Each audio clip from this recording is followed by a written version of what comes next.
queridos irmãos e irmãs aqui presentes e aqueles que nos acompanham de casa pelas redes sociais. Vivendo esse tempo de pandemia, de distanciamento social, iniciamos neste mês a reabertura gradual das nossas igrejas e hoje, com essa participação limitada, mas querendo desta forma, por questão de segurança, de defesa da vida, queremos também respeitar as orientações, procurando desse modo louvar e bendizer ao Senhor e ao mesmo tempo querendo e pedindo a Ele que nos conceda a graça de superar toda essa realidade triste e dramática da pandemia. Celebramos o 15º domingo do tempo comum e estamos aqui nessa comunidade em preparação para a festa da padroeira Senhora da Rosa Mística. E a minha presença aqui quer ser também presença de participação e de comunhão com o Padre André, que ontem celebrou o aniversário de ordenação junto com outros 3 padres, o Padre Rafael Costa, o Padre William César e também o Padre Marcelo José. E amanhã ele celebra então 6 anos da sua posse como pároco aqui na paróquia de São Gonçalo. Então a presença manifestando amizade, comunhão e gratidão pelo trabalho que ele aqui realiza.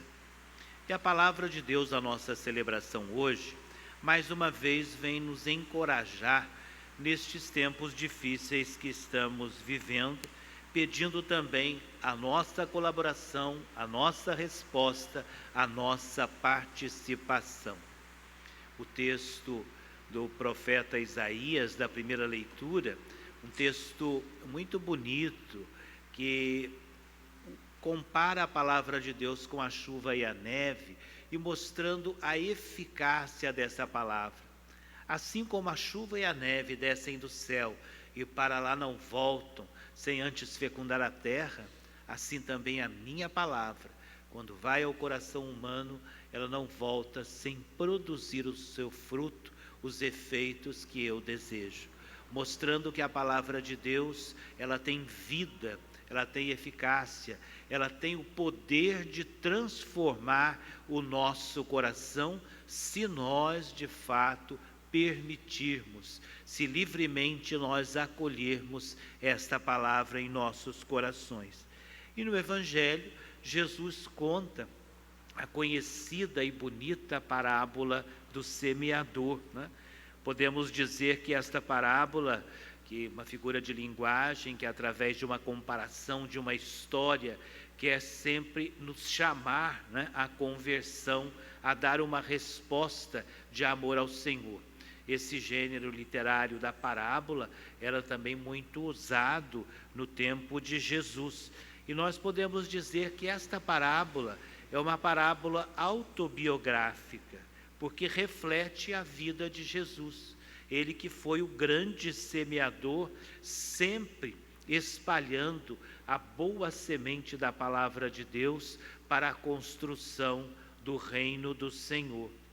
E é interessante perceber que este semeador, ele é generoso, ele é alguém que semeia em todo tipo de terreno, revelando que esta palavra, esta semente que tem vida, que tem força no seu interior, é oferecida para todos.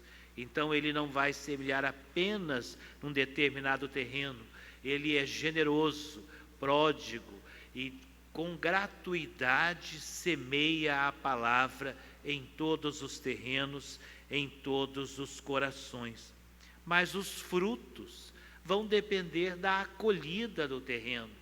Os frutos vão depender da nossa acolhida a esta palavra e da liberdade com que nós vamos respondendo a esta palavra. Há aqueles que ouvem superficialmente a palavra do Senhor, mas não a acolhem, escutam, mas como a gente diz, entra por um ouvido, sai pelo outro. São aqueles que estão à beira do caminho incapazes de deixar com o coração duro que esta palavra possa penetrar, que essa semente possa germinar.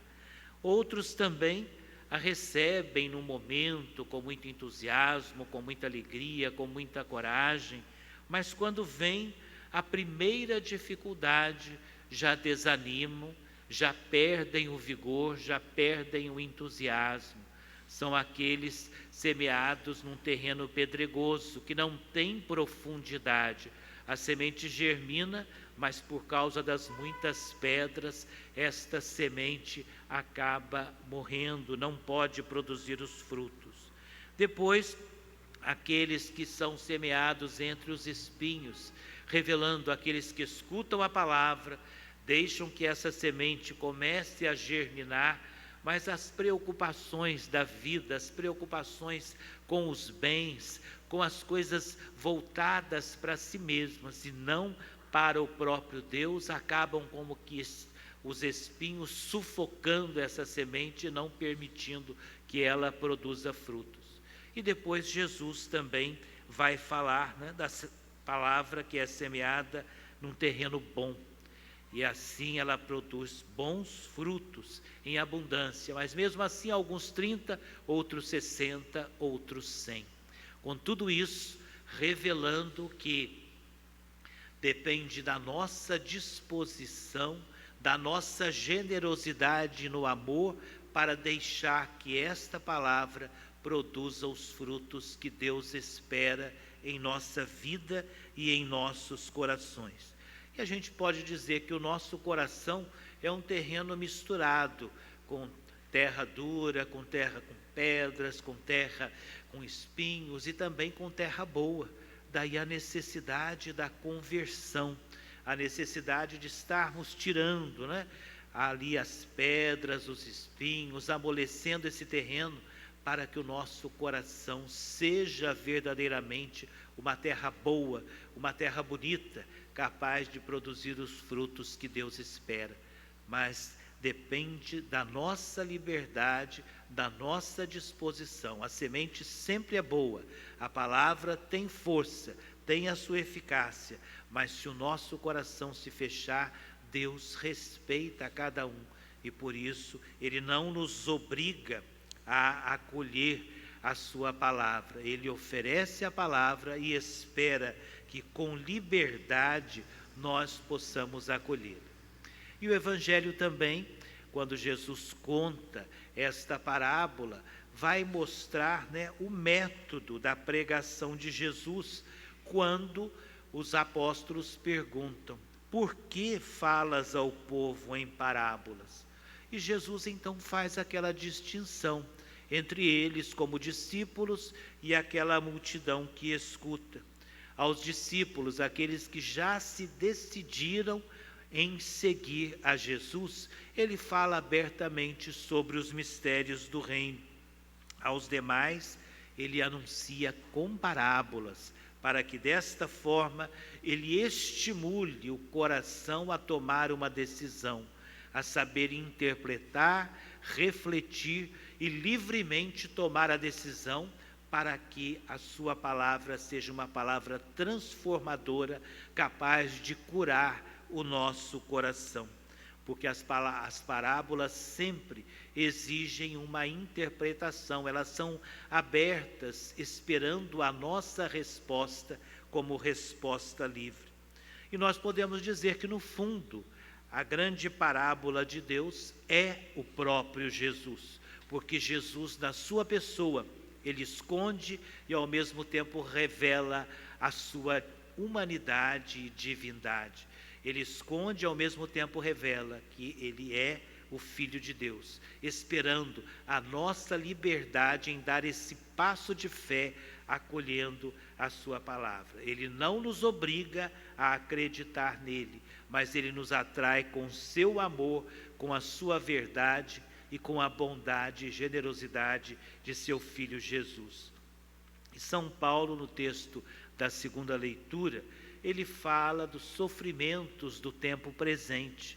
E nós vivemos um tempo totalmente novo, dramático, diferente, com essa pandemia que nós jamais poderíamos imaginar. Mas Ele sempre vem nos consolar dizendo que os sofrimentos do tempo presente nem merecem ser comparados com a glória futura que vai ser revelada. E diante de toda essa crise que nós podemos dizer global, com essa pandemia, quando fomos forçados a parar, a ficar dentro de casa, a reaprender a conviver em família, a ficar isolados por uma questão de segurança e de defesa da vida, muitos chegam até a afirmar: não, essa pandemia é um castigo de Deus para a humanidade. E nós não podemos dizer isso. Tudo isso, acima de tudo, não é castigo de Deus, é fruto das nossas ações irresponsáveis, que muitas vezes não respeitamos a natureza, que achamos que podemos fazer tudo e acabamos até destruindo a natureza. Por isso a palavra de Deus mais uma vez nos apela à liberdade, para que nós possamos verdadeiramente, ser construtores de um mundo novo e também preservar o nosso planeta para as gerações futuras, aqueles que virão depois de nós. E é por isso que São Paulo também fala: a criação espera ansiosamente o momento da revelação dos filhos de Deus, e como que em dores de parto aguarda essa adoção filial, a libertação do nosso corpo. Que nós então peçamos ao Senhor que sejamos um bom terreno, responsáveis no cuidado dessa casa comum do nosso planeta, que não sejamos destruidores, mas saibamos preservar em vista das gerações futuras, e desta forma estejamos produzindo os frutos que Deus espera, para podermos verdadeiramente produzir os frutos e assim construir um mundo novo. E peçamos a Nossa Senhora da Rosa Mística, padroeira desta comunidade, cuja festa será celebrada amanhã, que ela também, junto a Jesus, interceda por todos nós, para que possamos aprender dela, a fazer a vontade de Deus e a produzir todos os frutos que Deus espera do nosso coração. Amém.